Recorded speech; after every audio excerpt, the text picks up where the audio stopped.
Vesper was a ghost, a black woman whose hands had been toughened by the humid winters of Gary, Indiana, now polishing marble in Greenwich, Connecticut. She earned $200,000 a year to stay silent, stay invisible, and never touch the principal. The principal was Kwon Jung-hoon. The tabloids called him the Iron Ghost of Seoul. The streets of New York City knew him as the silent architect of the tri-state underworld. That Tuesday morning at 4:58 a.m., Vesper saw him dying. She didn't ask permission. She didn't check her contract. She grabbed his wrist. The biometric watch on his arm was locked with a magnetic seal. Jung-hoon's eyes rolled back. His body vibrated like a machine shorting out. A crystal glass shattered in his grip. Vesper used a silver letter opener as a lever. Metal snapped. The watch flew across the marble floor. Then it screamed. A high-pitched frequency split the air. Red strobe lights flashed from the device. Steel shutters slammed over every window. The elevators dead-bolted. The penthouse became a soundproof tomb. "You're dying," Vesper whispered into the sudden darkness. "And I'm trapped with you." Jung-hoon stopped breathing. "Before we go any further, drop your location in the comments right now. Let's see where in the world you're watching this unfold. My Afro-Korean Boss Stories family is global, and I want to know where you are. Gary, Indiana, Seoul, Lagos, London, drop it below. The first thing Vesper learned in Greenwich was that rich people's houses were colder than poor people's streets. Not because of the weather, because of the air conditioning. The Obsidian Tower penthouse sat 43 floors above Long Island Sound. See, every morning at 4:30 a.m., Vesper entered through the service elevator. The kind of elevator that didn't have mirrors or music. Just gray walls and the smell of industrial cleaner. By 4:45 a.m., she was already moving through the marble hallways with her cart. Metal tray balanced carefully, supplies organized by room, neck straight, jaw tight. The way she had taught herself years ago when carrying things on her head was the only way to keep your hands free for other work. Vesper's uniform was simple: black dress, white apron, soft-soled shoes that didn't make sound.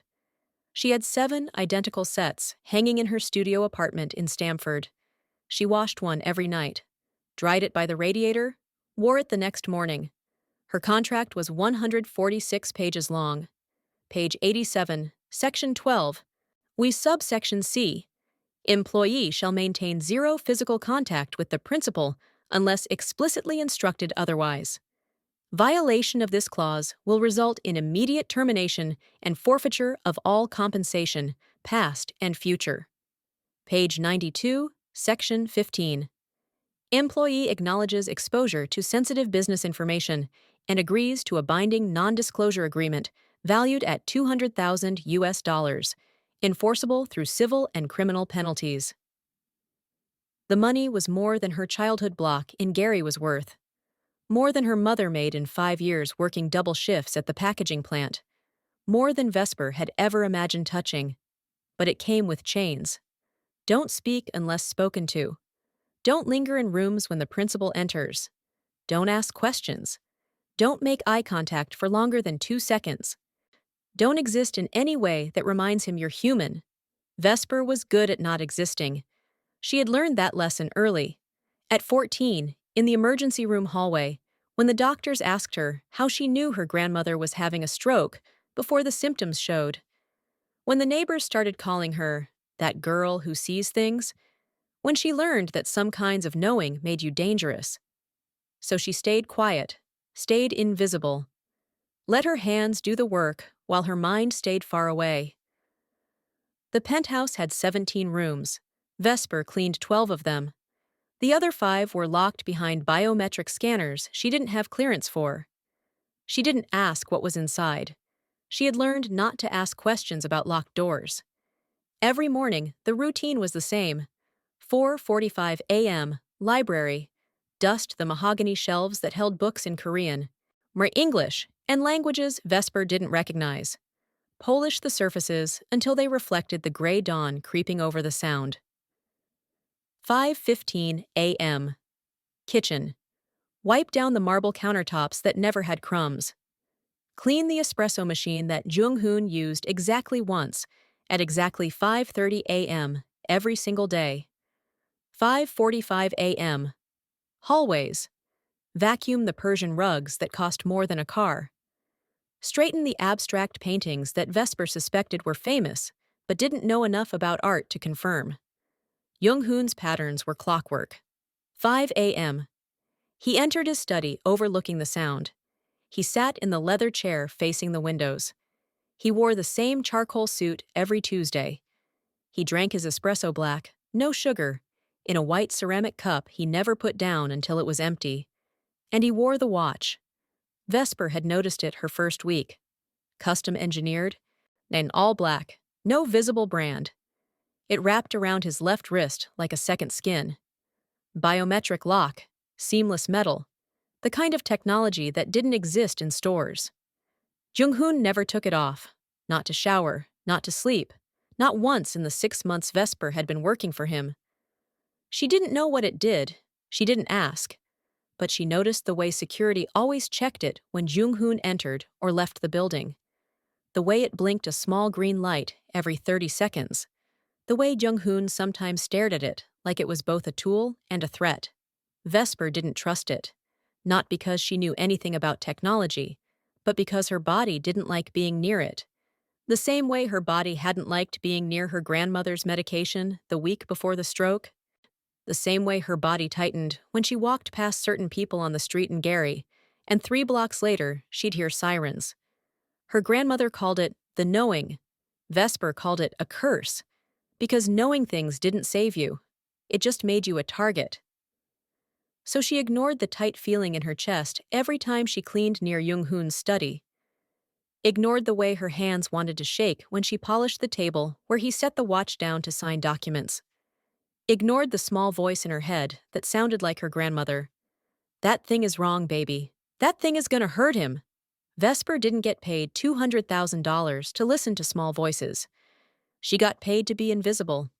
Kwon Jung-hoon's mornings began in silence. Not the absence of sound, the presence of control.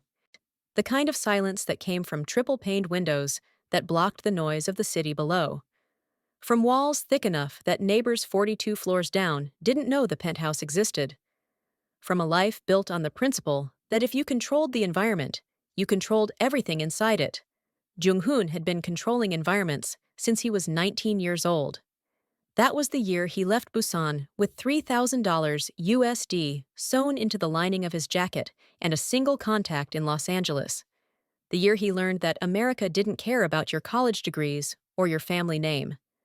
America cared about what you could deliver and how quietly you could deliver it. Jung-hoon could deliver anything. By 25, he was running logistics for the Korean networks, moving electronics through the port of Los Angeles. By 30, he had expanded into pharmaceuticals, real estate, and private security. By 35, he wasn't running logistics anymore.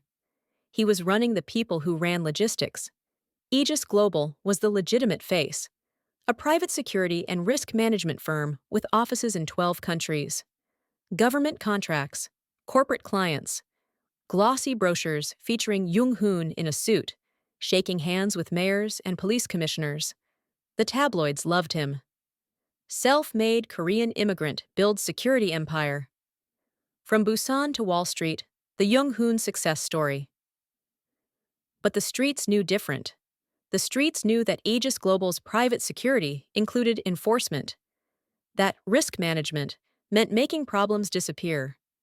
That Jung-hoon's network stretched from Seattle to New York to Miami, moving money and product with a precision that made the old Italian families look sloppy.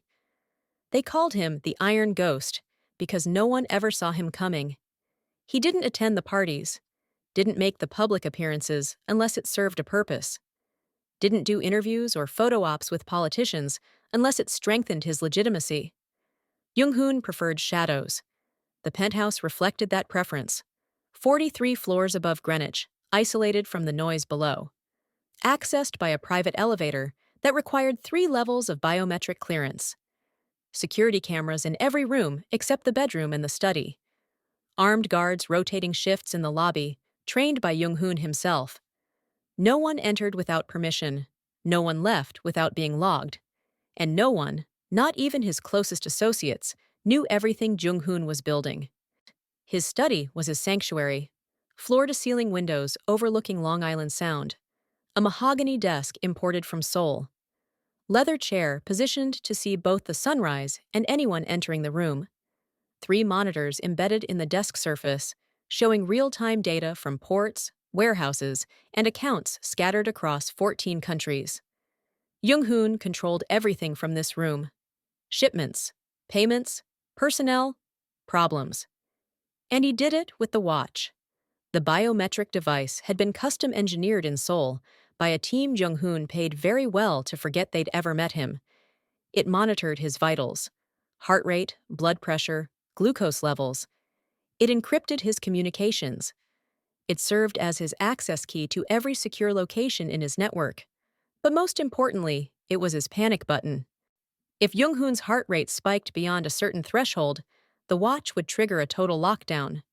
Steel shutters over the windows, elevators frozen, communications jammed. The penthouse would become an impenetrable fortress until Jung-hoon manually deactivated the system or his security team breached from outside.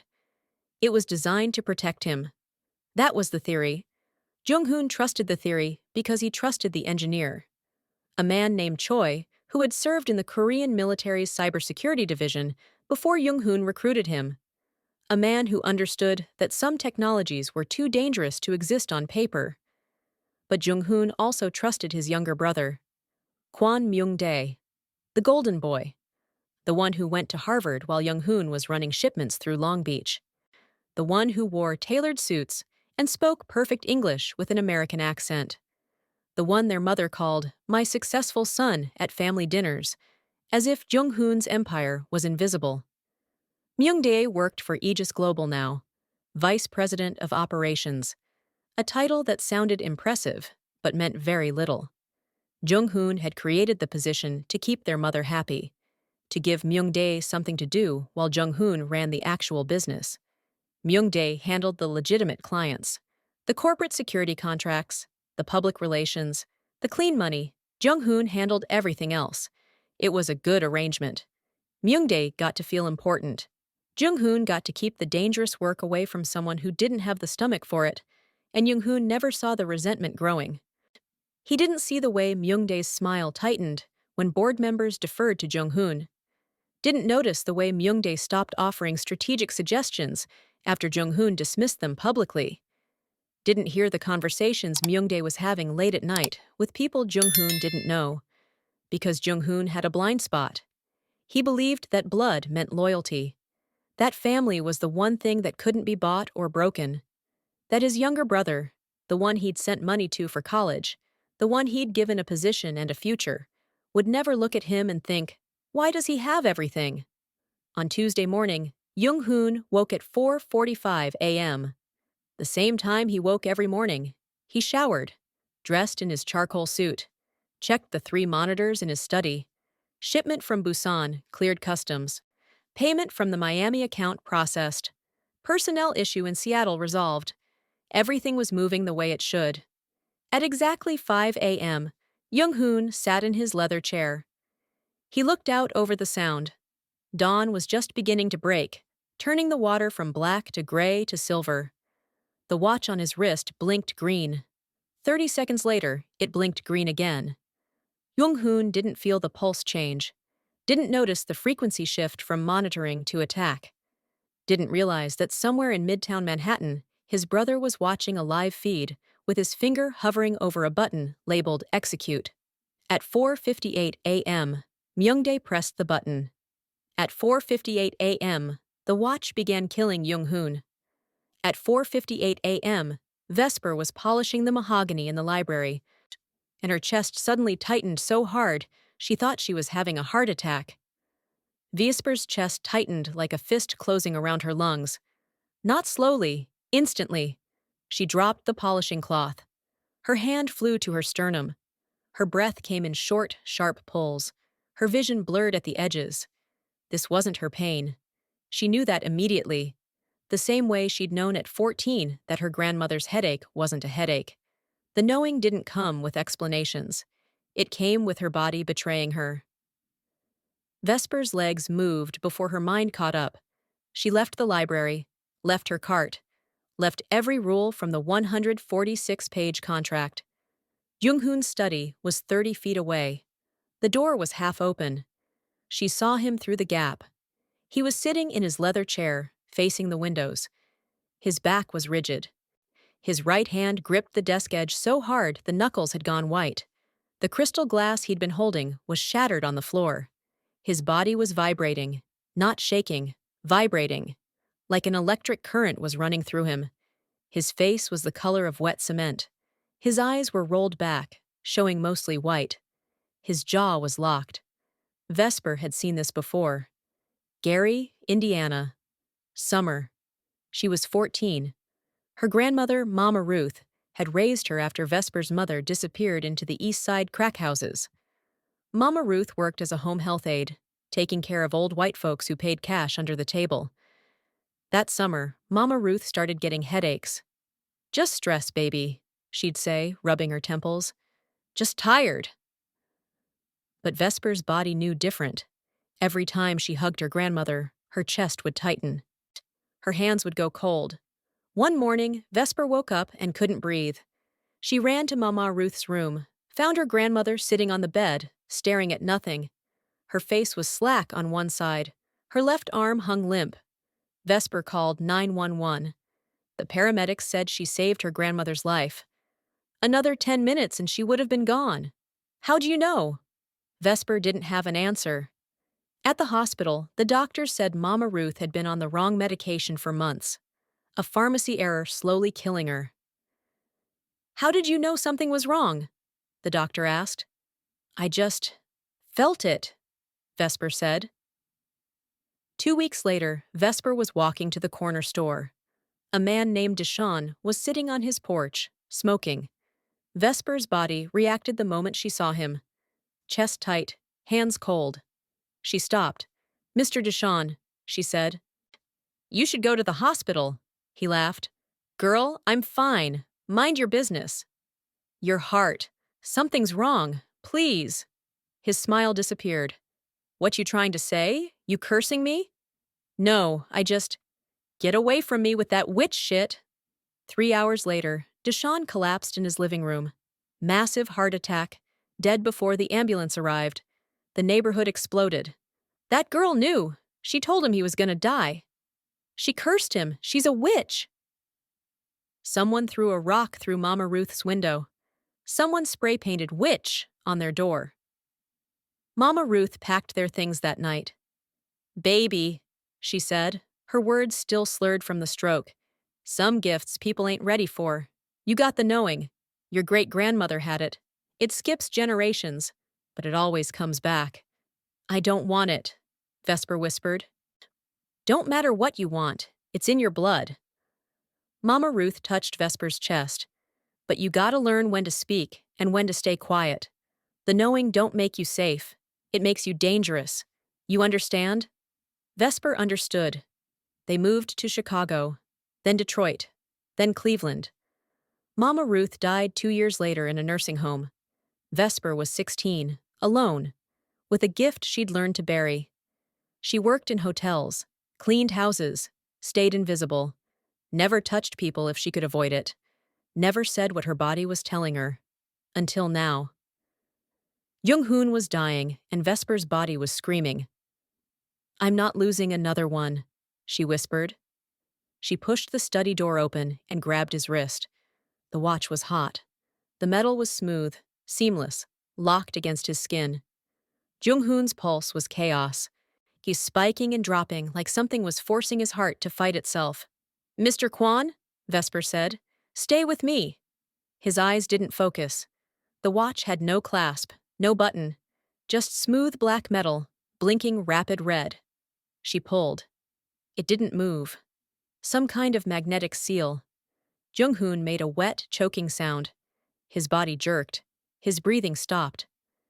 Vesper grabbed the silver letter opener from his desk, wedged it under the watch's edge, used it as a lever. The metal bent. She pushed harder. Something snapped. The watch flew off Jung-hoon's wrist and hit the marble floor. Then everything went to hell. The watch emitted a high-pitched frequency. Red strobe light pulsed. Something mechanical engaged in the walls with a heavy clunk.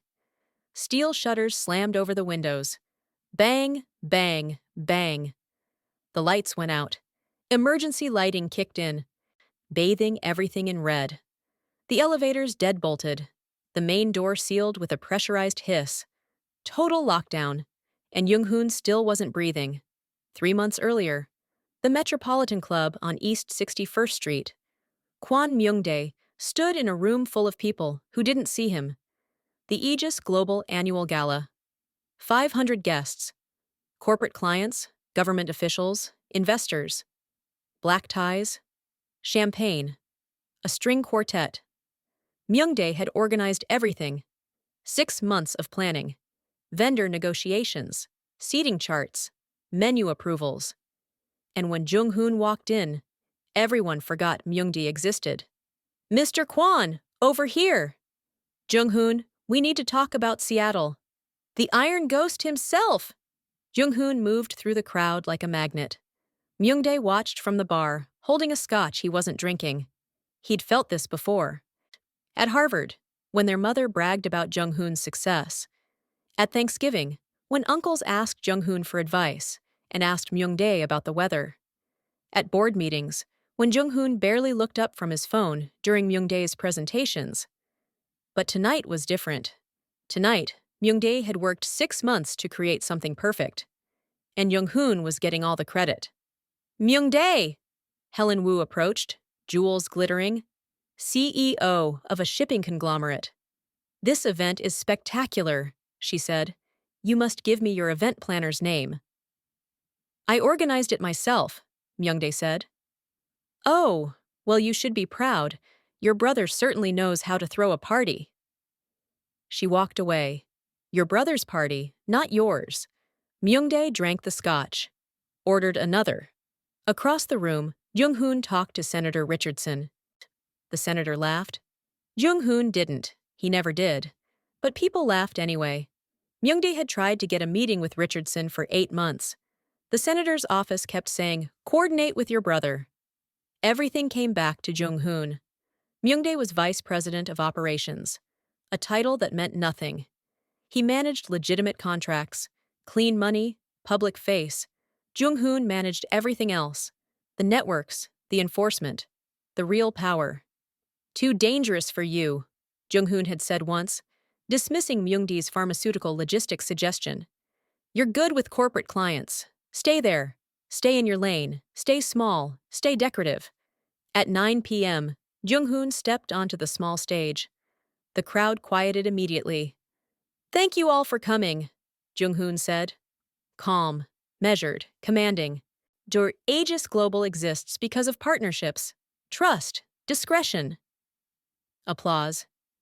"I also want to thank my brother, Myung-dae, for organizing this event, and for his continued work as Vice President of Operations."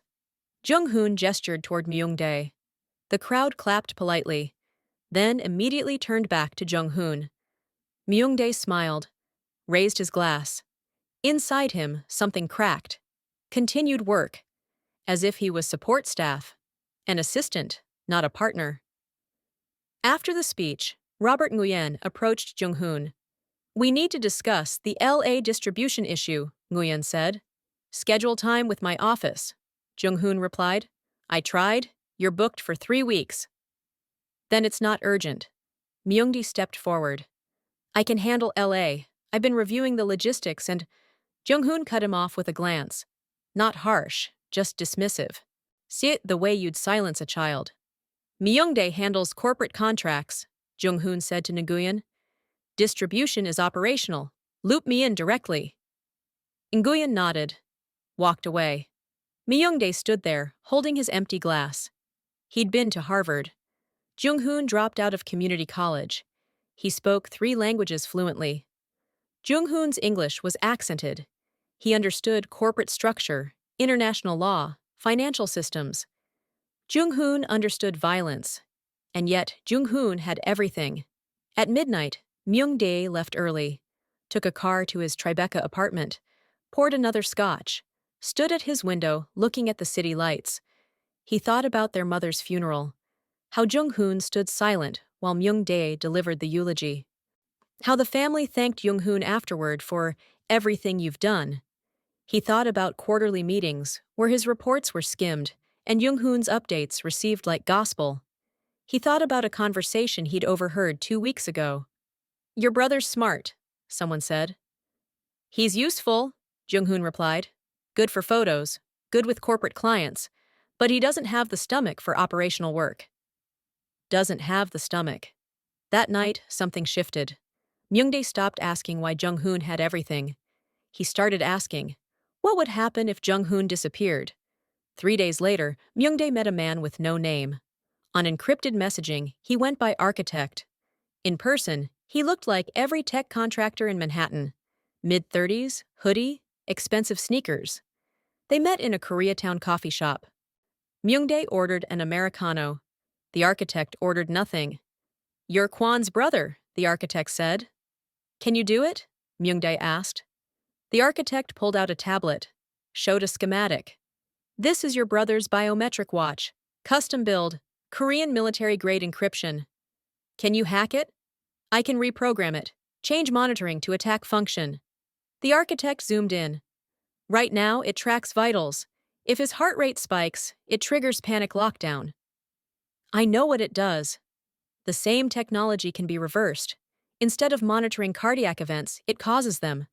Low-frequency electrical pulse through the skin. Disrupts heart rhythm.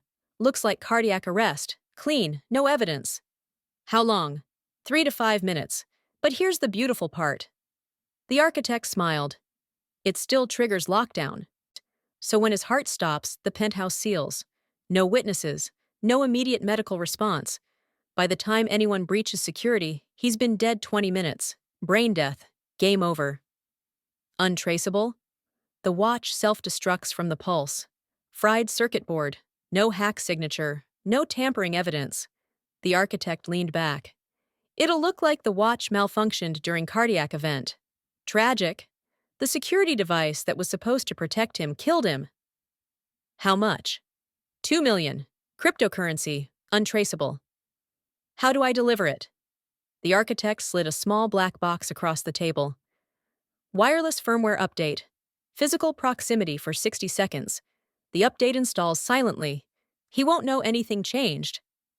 "When can I activate it?" "Whenever you want. Remote trigger. 1 button." Myung-dae pocketed the black box. See 4 days later, he visited Jung-hoon. "Hyung," Myung-dae said, "I brought you something." Jung-hoon looked up. "I'm busy." "I know, but I wanted to thank you for everything." Myung-dae pulled out a sleek black case. "I had your watch serviced. Security upgrade, better encryption. The tech team said it's overdue." Jung-hoon frowned. "I didn't authorize service. I wanted to surprise you, as a gift." Myung-dae opened the case. It took 2 weeks. Jung-hoon stared at the watch, then at Myung-dae. For a long moment, neither spoke. Then Jung-hoon smiled. Small, rare. "You didn't have to." "I wanted to," Myung-dae said. "You're my brother." Jung-hoon removed the old watch, took the new one, fastened it around his wrist. The biometric lock engaged. Green light blinked. Myung-dae's face showed nothing but brotherly affection. Inside him, the countdown began. 2 weeks later, at exactly 4:58 a.m. on Tuesday morning, Myung-dae sat in his Tribeca apartment with his laptop open. On screen, live feed from Greenwich penthouse security. Jung-hoon sitting in his study, looking out over Long Island Sound.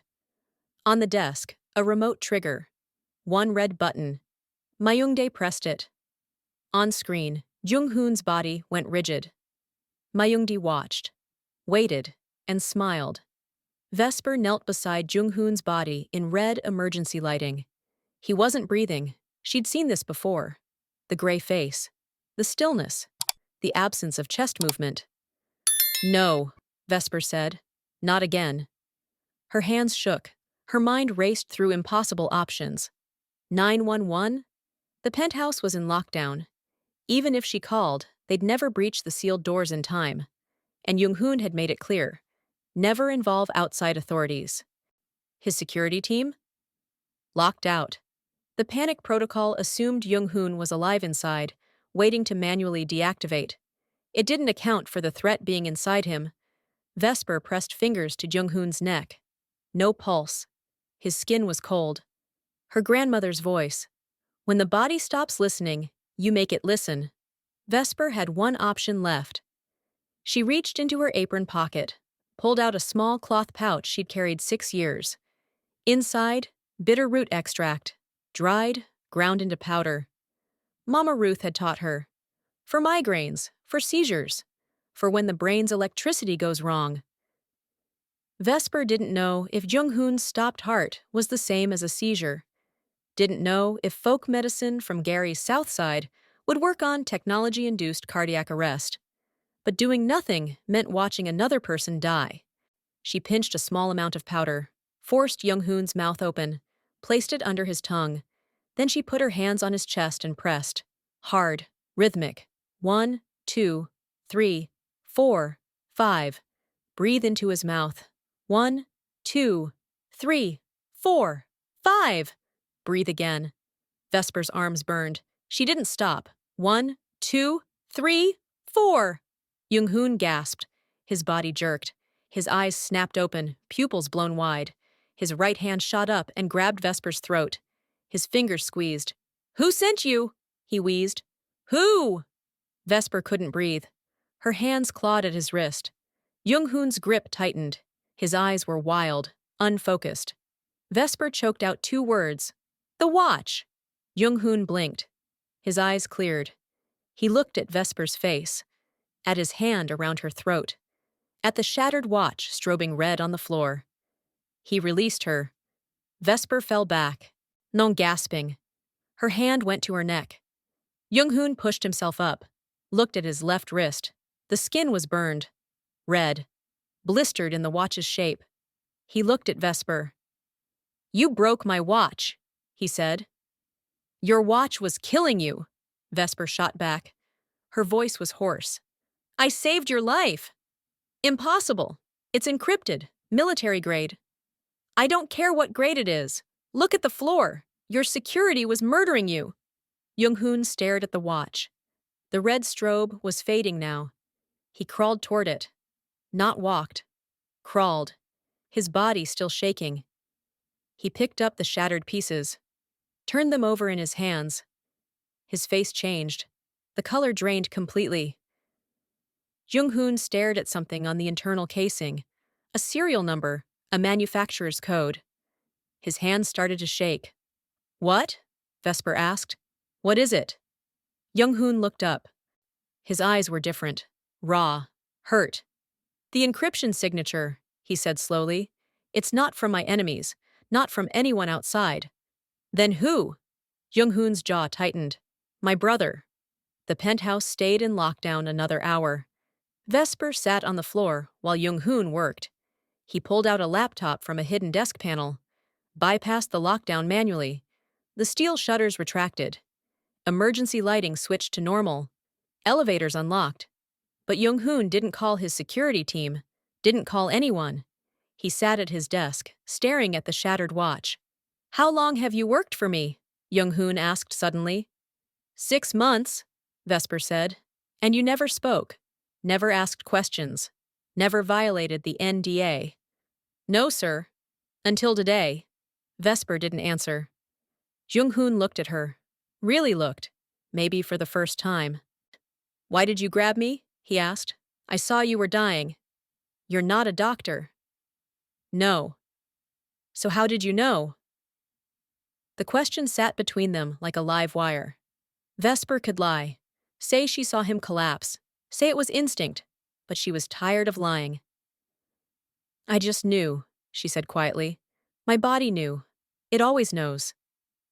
Jung-hoon frowned. "Explains nothing." "I can't explain it. I've had it since I was a kid. When people are sick, when something's wrong, I feel it. My chest gets tight. My hands get cold. I just... No. That's not possible." I don't care if you believe me, Vesper said. Her voice had an edge now. You were dying. I saved you. That's all that matters. Jung-hoon studied her. The contract you signed is worth $200,000. You violated it. Touched me without permission. You understand what that means? Vesper's stomach dropped. You're firing me. I'm asking a question first. Jung-hoon leaned forward. What did you use? After you pulled off the watch, what did you put in my mouth? A root extract, my grandmother taught me, for seizures. Folk medicine. Yes. From where? Gary, Indiana, South Side. Black folks medicine. The kind doctors don't believe in. Jung-hoon's expression didn't change. It worked. Yes. Which means you know things that shouldn't work but do. Vesper didn't know where this was going. I guess. Jung-hoon stood, walked to the window, looked out over Long Island Sound. Dawn was fully broken. The water was silver and gold. My younger brother, he said flatly, gave me this watch 2 weeks ago. Told me it was a security upgrade, a gift. He turned back to Vesper. I trusted him because he's blood. Because I gave him everything. Jung-hoon's hands clenched into fists. And he tried to kill me. I'm sorry, Vesper said. Don't be sorry. Be smart. Jung-hoon crossed to where Vesper sat, extended his hand. Vesper stared at it. I'm offering you a choice, Jung-hoon said. You can walk out with $200,000 and a new NDA. Forget this happened. Go back to cleaning houses. Or you stay. Help me. Jung-hoon's eyes were cold, calculating. My brother thinks I'm dead. The watch was supposed to kill me and seal the penthouse. Perfect murder. What are you going to do? Stay dead, Jung-hoon said. Let him think he won. Let him make his move. Then I'm going to destroy him. What does that have to do with me? Jung-hoon smiled. It wasn't warm. You're a black woman in a maid's uniform. You know what that makes you in New York City? Vesper understood. Invisible. Exactly. Security doesn't see you. Cameras don't track you. You can move through spaces I can't. Jung-hoon pulled out his phone, showed a photo of a young Korean man in a tailored suit. This is Kwon Myung-dae, my brother. In 48 hours, he's hosting a gala at the Metropolitan Museum. He's going to announce my death. Claim Aegis Global. And you want me to be my ghost, my courier, my eyes. Jung-hoon's voice dropped to something dangerous. And when the time comes, help me show him what happens when you betray the Iron Ghost. Vesper looked at the hand extended toward her, looked at the burned skin on Jung-hoon's wrist, looked at her own hands, still shaking. She thought about Gary, about being called a witch, about running, whined about staying invisible because visibility meant danger. She thought about Mama Ruth. Some gifts people ain't ready for.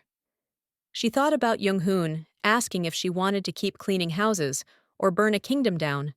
Vesper took his hand. I'm in, she said. But one condition. What? When this is over, you tell me the truth. About who you really are. About what Aegis Global really does. No more lies. Jung-hoon pulled her to her feet. Deal, he said. The next 48 hours moved like a fever dream. Jung-hoon stayed inside the penthouse. Didn't contact security. Didn't answer his phone. Let the world think he was dead or missing. Vesper became his ghost. She moved through New York City, invisible, efficient, unremarkable. Grand Central at rush hour, harness under her coat, 3 encrypted drives sewn into the lining. Meeting a man in gray who took the drives without speaking. Harlem, 125th Street, Korean restaurant.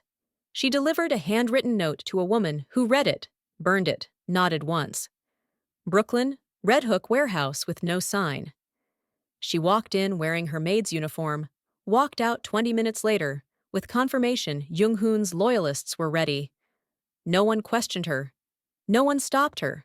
A black woman carrying cleaning supplies was background noise. Jung-hoon had been right. On the second night, Vesper sat in the penthouse kitchen while Jung-hoon reviewed security footage. "Your brother's moving fast," Vesper said. "He thinks I'm dead. Of course he's moving." Jung-hoon's face was illuminated by blue screen light. "He's contacted the board, filed preliminary paperwork, scheduled the gala." "What's the gala for?" "To announce my death. I consolidate power, show the world Aegis Global continues under new leadership." Jung-hoon's jaw tightened. "He's been planning this for months, maybe years." "How do you know?" "Because this coordination takes time. The hack, the watch, the paperwork, the media strategy." Jung-hoon closed the laptop. "He didn't decide last week. He decided long ago. Just waited for the right moment." Vesper poured coffee. "Do you have proof?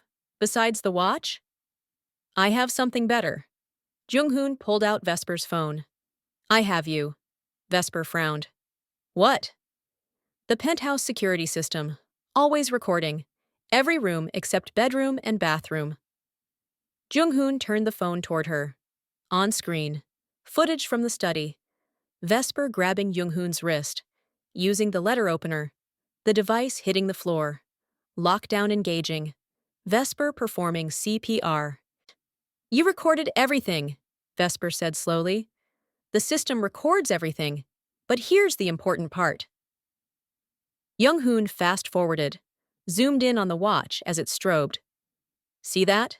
The device is transmitting, sending a signal to confirm I'm dead. And that signal," he pulled up another window, "is being received here." A map appeared. A location in Tribeca, Myungdae's apartment. "He was watching," Vesper whispered, "waiting for confirmation, making sure I was really gone before his move." Jung-hoon's eyes were cold. "But what he doesn't know is that you saved me. What he doesn't know is that you recorded the whole thing on your personal phone while waiting for me to wake up." Vesper's eyes widened. "I didn't." "I know, but he doesn't." Jung-hoon smiled, sharp, predatory. "Tomorrow night at the gala, when Myungdae announces my death, he's going to find out exactly how wrong he was." If you're hooked, if you need to see what happens at that gala, subscribe to my Afro-Korean boss stories right now. Drop a fire emoji if you think Jung-hoon's revenge will be brutal. Hit subscribe or tell us in the comments why you won't. Part 2 is coming. The Metropolitan Museum of Art glowed like a temple on the night of the gala. Vesper stood across Fifth Avenue, watching limousines pull up to the entrance. Black ties, designer gowns, the kind of wealth that didn't need to announce itself. She was wearing an emerald gown Jung-hoon had delivered to her apartment that morning. No note, just the dress, shoes, and a small earpiece. "Can you hear me?" Jung-hoon's voice came through, clear and cold. Vesper touched the earpiece once. "Yes." "Good. You know what to do." Vesper crossed the street. Her invitation, forged, she assumed, got her past the first security checkpoint without question. Inside the Great Hall, 500 guests mingled under soaring ceilings. Vesper moved through them like water. A waiter offered champagne. She took a glass she wouldn't drink. A woman in pearls smiled at her. Vesper smiled back. Just another guest, just another face in the crowd. But she was mapping everything. Exit points, security positions, camera angles. The stage at the front where Myungdae would make his announcement. "He's in the Egyptian wing," Jung-hoon said through the earpiece. "Third room, practicing his speech." Vesper drifted that direction. Paused to admire a sculpture. Let a couple pass. Moved closer. Through the doorway, she saw him. Kwon Myungdae stood alone, facing a mirror, adjusting his tie, rehearsing words she couldn't quite hear. He looked nervous, excited, like a man about to claim something he'd waited his whole life for. "Got him," Vesper whispered. "Good. Now find the AV control room. Second floor, east wing. Tell them you're with the keynote speaker. They're expecting technical adjustments." Vesper climbed the marble stairs. Found the door marked audio/visual, authorized personnel only. She knocked. A young man in a headset opened it. "Yeah?" "I'm with the keynote speaker," Vesper said smoothly. "Mr. Kwon needs to review the presentation slides one more time before we go live." The tech guy hesitated. I thought we locked the presentation. He made last-minute changes. Family photos. You know how it is. Vesper smiled. Warm, understanding. It'll take 2 minutes. The guy stepped aside. Vesper entered the control room. 3 monitors showed different camera angles of the Great Hall. A laptop connected to the main presentation system sat on the desk. I'm in, Vesper whispered. USB drive in your purse, Jung-hoon said. Left side pocket. Plug it in. Green port on the laptop. Vesper found the drive. Small. Black. She glanced at the tech guy. He was adjusting something on the soundboard, back turned. She plugged in the drive. The laptop screen flickered. A progress bar appeared. Installing. 30%, 60%, 100%. Done, Vesper whispered. Pull the drive. Get out. Vesper pocketed the USB. Thank you so much, she said to the tech guy. He really appreciates it. No problem. She left, descended the stairs, rejoined the crowd in the great hall. Her heart was pounding. Her hands were steady. Jung-hoon's voice in her ear. You did well. At 8 p.m., the lights dimmed. A spotlight hit the stage at the front of the great hall. Myungdae walked out to polite applause. He looked confident, composed. Every inch the CEO. Good evening, Myungdae began. His voice carried through the space, amplified by hidden speakers. Thank you all for being here tonight. I know many of you came expecting to see my brother, Jung-hoon. The crowd murmured. Vesper watched faces, concern, curiosity. It is with great sadness that I must inform you, Myungdae continued, his voice dropping to something practiced and somber, that Jung-hoon passed away 2 days ago, suddenly, unexpectedly. Gasps, shocked whispers. The official statement will be released tomorrow, but I wanted you, our closest partners, was our friends, to hear it from family first. Myungdae paused. Let the moment breathe. Jung-hoon built Aegis Global from nothing. His vision, his leadership, his sacrifice, they created something remarkable. Vesper's earpiece crackled. Wait for it, Jung-hoon said. And so, Myungdae continued, it is my honor and my responsibility to ensure that vision continues. Effective immediately, I will be assuming the role of Chief Executive Officer of Aegis Global. The board has voted unanimously to... The screens behind Myungdae flickered. He paused, turned slightly. Sorry, technical... The screens didn't show stock projections. They showed security footage. Black and white. Timestamp, Tuesday, 4:58 a.m. The footage showed Jung-hoon in his study, showed his body seizing, showed Vesper running in, showed her grabbing his wrist. Ma using the letter opener to pry off the watch. The crowd went silent. Showed the watch hitting the floor. The red strobe, the lockdown engaging, showed Vesper performing CPR. Showed Jung-hoon gasping back to life. Myungdae's face went white. What? He started. The footage zoomed in on the watch, on the internal casing, on the serial number and encryption signature. Then the screen split. On the left, the watch's transmission log, sending a death confirmation signal. On the right, the receiving location, a map, an address in Tribeca, Myungdae's apartment. The crowd erupted, voices overlapping, shock, confusion, anger. Is that? Did he? Is Jung-hoon alive? Myungdae spun toward the AV control room. Shut it off! The tech guy was frantically pressing buttons. Nothing happened. The screens kept playing. New footage now. From a coffee shop. Myungdae meeting someone in a hoodie. The architect exchanging a black box. Audio crackled through the speakers. Reprogram it. Change monitoring to attack function. Looks like cardiac arrest. Clean. No evidence. The crowd turned on Myungdae like a single organism. You tried to kill him. You murdered your own brother. Security moved toward the stage. Myungdae backed up. His hands raised. Wait, this is a mistake. This is... The lights came up.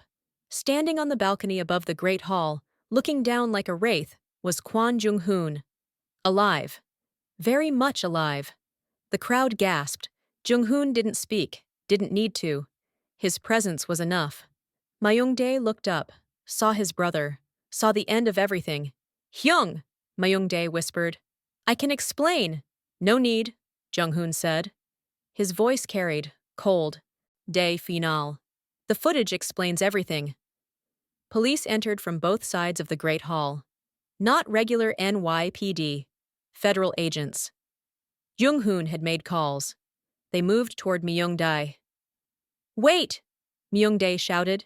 You don't understand. He had everything. I built this company too. I deserved...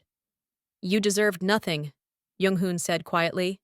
The agents reached the stage. Myung-dae tried to run. Got 3 steps before they grabbed him. Cuffed him. As they led him away, Myung-dae looked up at Jung-hoon one last time. I'm still your brother, he said. Jung-hoon's expression didn't change. Not anymore. The crowd dispersed slowly, stunned, whispering. Vesper slipped out a side exit, found Jung-hoon waiting in a black car on a side street. She got in. They didn't speak for several blocks. Finally, Jung-hoon said, So, you did well. What happens now? Vesper asked. Now? Jung-hoon looked out the window. Now Myung-dae goes to federal prison. Attempted murder, conspiracy, fraud. He'll spend the rest of his life behind bars. And Aegis Global? Continues. Under my leadership. The board was never really with Myung-dae. They were waiting to see what happened. Jung-hoon's jaw tightened. They bet on the winning side. They always do. So you won. Yes. Vesper looked at him. You don't sound happy. Jung-hoon was quiet for a long moment. He was my brother. I gave him everything, and he looked at everything I gave him and decided it wasn't enough. That I needed to die so he could have more. I'm sorry. Don't be. I'm not. Jung-hoon turned to face her. You kept your part of the deal. Now I'll keep mine. You wanted the truth about who I am. What Aegis Global really does. Yes. Aegis Global is exactly what the brochures say. Private security, risk management, corporate protection. All legitimate. All legal. Jung-hoon paused. But the networks underneath, the ones I built before Aegis existed, those are different. Logistics, distribution, enforcement, the kind of business that doesn't appear on tax returns. You're saying I'm saying I operate in spaces between legal and illegal. I move things people need moved. I solve problems people can't solve through official channels. And I make sure everyone who works for me understands. Loyalty is everything. Betrayal is death. Vesper absorbed this. And you're telling me because you saved my life. Because you've seen behind the curtain. Because I need to know. Are you with me? Or do you walk away with your $200,000 and we never speak again? Before Vesper can answer. Wait. If you're invested in this story, if you need to know what happens next, subscribe to my Afro-Korean boss stories right now. Drop part 2 in the comments if you're ready for the next episode. This is just getting started. Subscribe or tell us why you won't. We actually read every comment. The car stopped outside Vesper's apartment in Stamford. She didn't get out immediately. What would staying mean? Vesper asked. Jung-hoon pulled out the black card he'd shown her before. No limit. No restrictions. It means you work for me directly, not as a maid, as something else, someone I can trust. Doing what? Whatever I need. Courier, observer, the person who can go places I can't. Jung-hoon's eyes were serious. You're invisible, Vesper. That's valuable. And you have something else. That knowing. That gift. I could use that. My grandmother said the knowing made me dangerous. She was right. But dangerous to who? Jung-hoon leaned forward. You've spent your whole life hiding what you can do. Running from people who called you a witch. Staying small because visibility meant pain. Yes. What if you stopped running? What if you used what you have, on your terms, for your purposes? Vesper looked at the black card. At Jung-hoon's face. At the city lights beyond the car window. She thought about Gary. About Mama Ruth dying in a nursing home while Vesper cleaned hotel rooms for minimum wage. About 6 months of being invisible in a penthouse, while Jung-hoon walked past her like furniture. About the moment she grabbed his wrist and decided one man's contract wasn't worth another man's life. "I didn't save you for money," Vesper said slowly. "I saved you because watching people die when I could have helped, that's worse than anything people called me."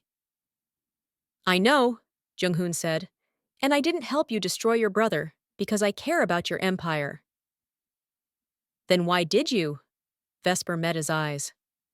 "Because he tried to murder you and make it look natural. Because he smiled in your face while planning your death. Because I hate cowards who can't face what they want, so they poison it instead." Jung-hoon smiled. Small. Real. "Good answer. But I need to know something first," Vesper said. "If I stay, if I work for you, am I going to have to hurt people? Kill people?" "No. That's not what I need you for. I have people who handle that side of things. What I need is someone who sees what others miss. Someone who can warn me before the knife comes. Someone who saved my life once and might need to do it again." Vesper took the black card. "One more condition," she said. "What?" "I'm not invisible anymore. If I work for you, you see me, you acknowledge me. I'm not furniture, I'm not background. I'm a person who matters. Deal?" Jung-hoon extended his hand. "Deal." They shook. Vesper opened the car door. "Vesper," Jung-hoon said. She turned back. His expression had changed. The cold calculation replaced by something else. Concern, maybe fear. "What?" Vesper asked. The watch wasn't the only thing Myungdi rigged. Vesper's chest tightened. The knowing. "What do you mean?" Jung-hoon pulled out his phone, showed her a schematic. "I had my people examine the penthouse systems after the lockdown. They found something, a secondary device, planted in the building's foundation." "What kind of device?" "Explosive, military grade, enough to bring down the entire obsidian tower." Jung-hoon's jaw tightened. "It's on a dead man's switch. If Myungdae is arrested or killed, it triggers automatically." Vesper's blood went cold. "How long?" "We have 6 hours, maybe less." The federal agents took him into custody at 8:47 p.m. The timer started then. "Can you evacuate the building?"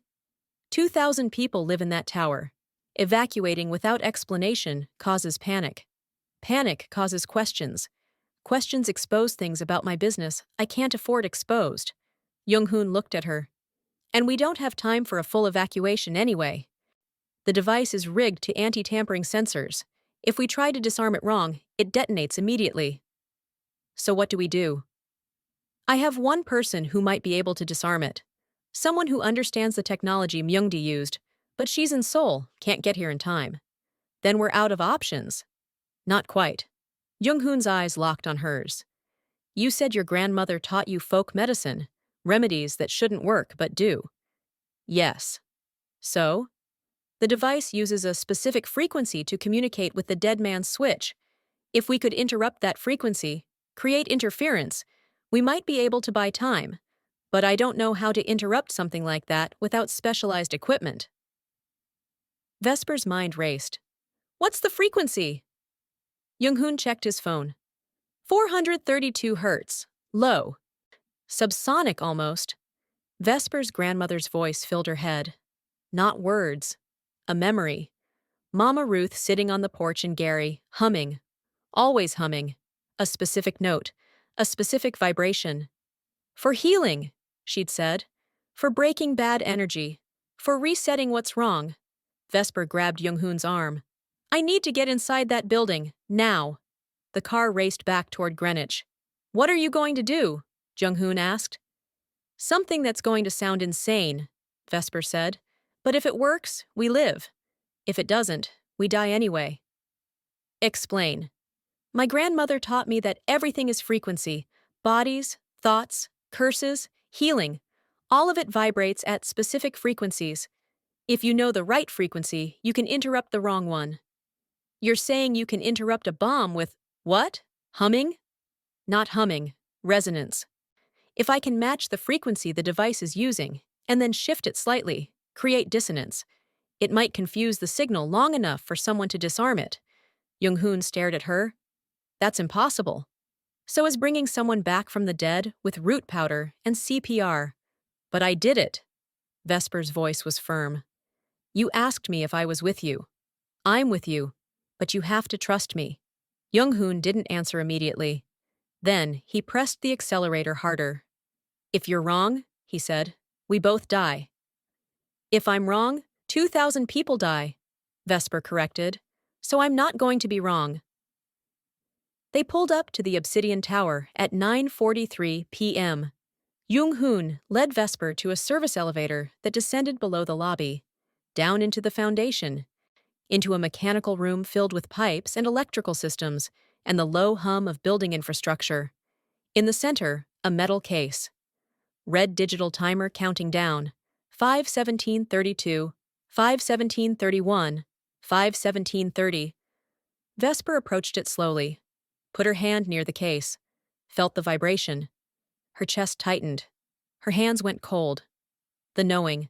She closed her eyes, listened. Not with her ears, with her body. Found the frequency. 432 hertz. Low. Steady. Wrong. She opened her mouth. Started to hum. Matching it first. Then shifting. Up. Down. Creating interference. The timer flickered. 5:17:29. 5:17:29. 5:17:29. Jung-hoon's phone buzzed. He answered. Listened. His face changed. Vesper, he said urgently. Stop. She kept humming. Vesper, stop, now. She opened her eyes. What? That's not a bomb, Jung-hoon said. His voice was shaking. It's a transmitter, and you just activated it. The metal case opened. Inside, not explosives, a screen. And on that screen, a live video feed. Someone sitting in a dark room, face obscured, voice distorted. Hello, Vesper, the figure said. I've been waiting for you. Jung-hoon grabbed her arm. We need to leave, now. But Vesper couldn't move, because she recognized something about the figure, the way they sat, the shape of their hands. Who are you? Vesper whispered. The figure leaned forward slightly. Someone who knows what you really are, they said. Someone who's been watching since Gary, Indiana, since you saved your grandmother, since you warned Deshawn, since you learned to hide. That's impossible. Nothing's impossible, Vesper. You should know that better than anyone. The figure's voice dropped lower. Your grandmother had the gift. Your great-grandmother had it. And there are others. Others like you. We've been watching, waiting, and now, thanks to your little performance at the Met, the whole world knows you exist. The screen went black. The timer reset. 0:00:00, then started counting up. 0:00:01, 0:00:02, 0:00:03. Jung-hoon pulled Vesper toward the elevator. We're leaving, now! But Vesper looked back at the case, at the screen, at the message that appeared. They're coming for you. Run. Stop. Do not scroll past this. Part 2 drops in 48 hours exclusively on my Afro-Korean boss stories, and it's going to blow your mind. Who's watching Vesper? What did she just activate? And what happens when Jung-hoon realizes the real threat was never Myung-dae? It was whoever's been pulling the strings from the beginning. See comment Part 2 now, if you're ready. And if you don't subscribe, drop your reason in the comments. We'll respond to every single one of them. The next episode reveals Vesper's real connection to Jung-hoon's past, why she was planted in his penthouse, and the organization that's been hunting people with the knowing for decades. See you in 48 hours.